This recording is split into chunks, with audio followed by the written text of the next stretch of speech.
नमः। ॐ ऐं ह्रीं श्रीं क्लीं काली नमः। ॐ ऐं ह्रीं श्रीं क्लीं काली नमः।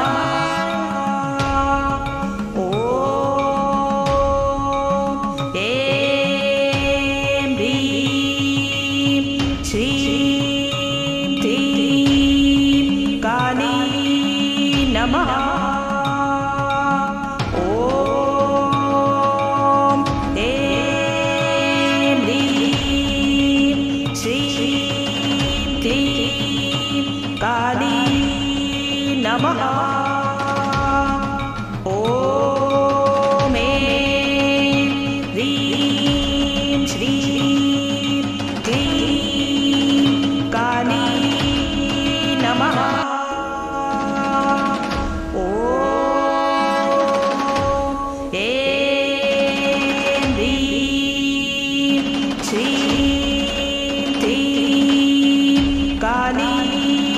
नमः।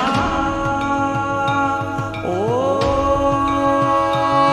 ऐं ह्रीं श्रीं क्लीं काली नमः। ॐ ऐं ह्रीं श्रीं क्लीं काली नमः।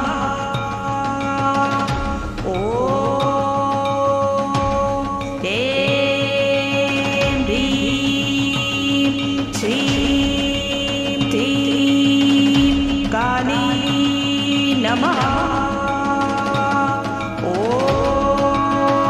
ॐ ऐं ह्रीं श्रीं क्लीं काली नमः।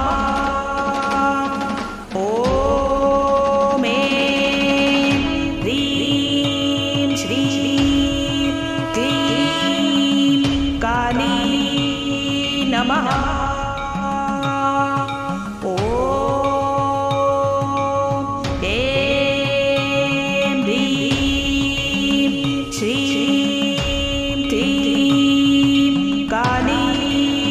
नमः। ॐ ऐं ह्रीं श्रीं क्लीं काली नमः। ॐ ऐं ह्रीं श्रीं क्लीं काली नमः।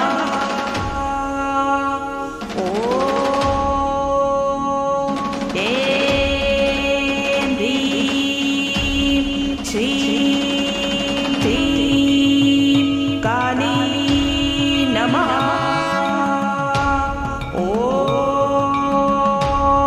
ऐं ह्रीं श्रीं क्लीं काली नमः।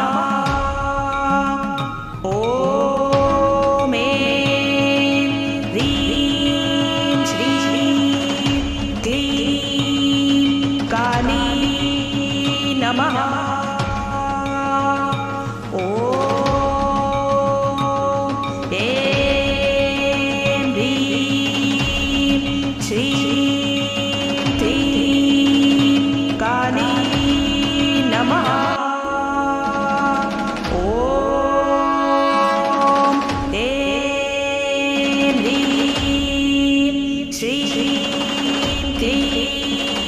काली नमः।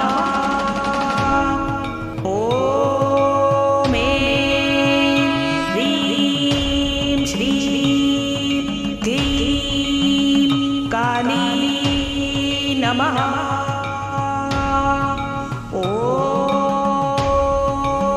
ऐं ह्रीं श्रीं क्लीं काली नमः।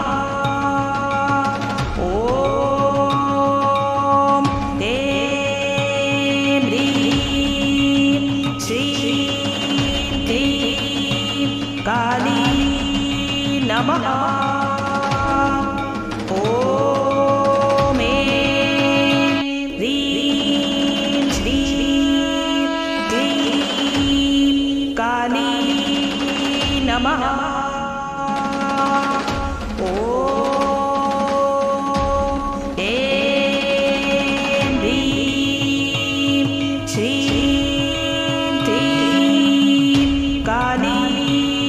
नमः। ॐ ह्रीं श्रीं क्लीं काली नमः। ॐ ह्रीं श्रीं क्लीं काली नमः।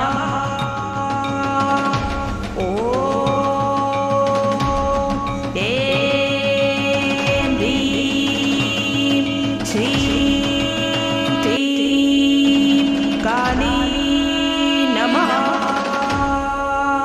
ॐ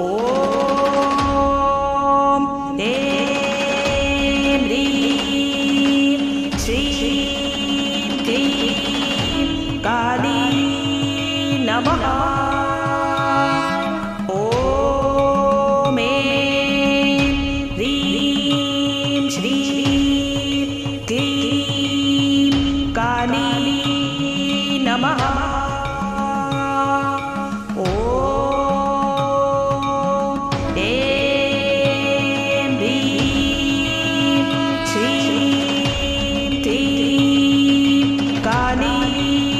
नमः। ॐ ह्रीं श्रीं क्लीं काली नमः। ॐ ह्रीं श्रीं क्लीं काली नमः।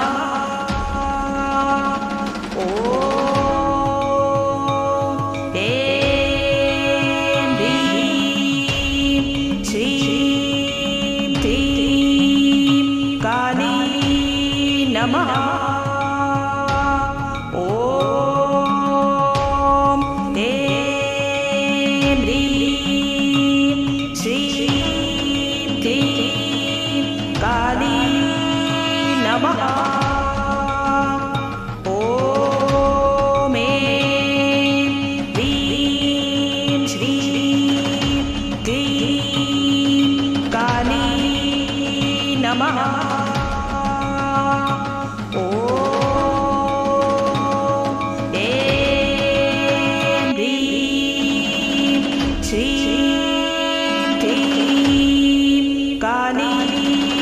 नमः। ॐ ह्रीं श्रीं क्लीं काली नमः। ॐ ह्रीं श्रीं क्लीं काली नमः।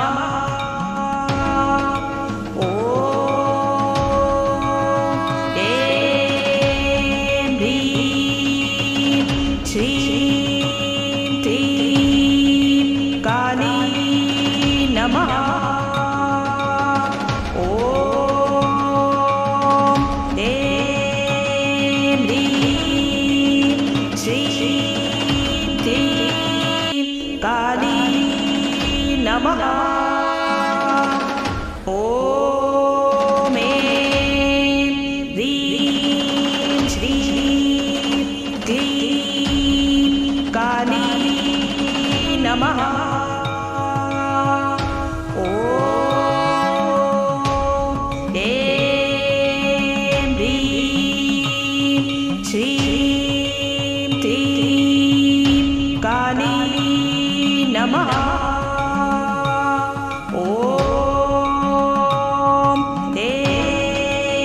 ह्रीं श्रीं क्लीं काली नमः। ॐ ऐं ह्रीं श्रीं क्लीं काली नमः। ॐ ऐं ह्रीं श्रीं क्लीं काली नमः। ॐ ऐं ह्रीं श्रीं क्लीं काली नमः। ॐ ऐं ह्रीं श्रीं क्लीं काली नमः। ॐ ऐं ह्रीं श्रीं क्लीं काली नमः। ॐ ऐं ह्रीं श्रीं क्लीं काली नमः। ॐ ऐं ह्रीं श्रीं क्लीं काली नमः। ॐ ऐं ह्रीं श्रीं क्लीं काली नमः। ॐ ऐं ह्रीं श्रीं क्लीं काली नमः। ॐ ऐं ह्रीं श्रीं क्लीं काली नमः। ॐ ऐं ह्रीं श्रीं क्लीं काली नमः। ॐ ऐं ह्रीं श्रीं क्लीं काली नमः। ॐ ऐं ह्रीं श्रीं क्लीं काली नमः। ॐ ऐं ह्रीं श्रीं क्लीं काली नमः। ॐ ऐं ह्रीं श्रीं क्लीं काली नमः। ॐ ऐं ह्रीं श्रीं क्लीं काली नमः। ॐ ऐं ह्रीं श्रीं क्लीं काली नमः।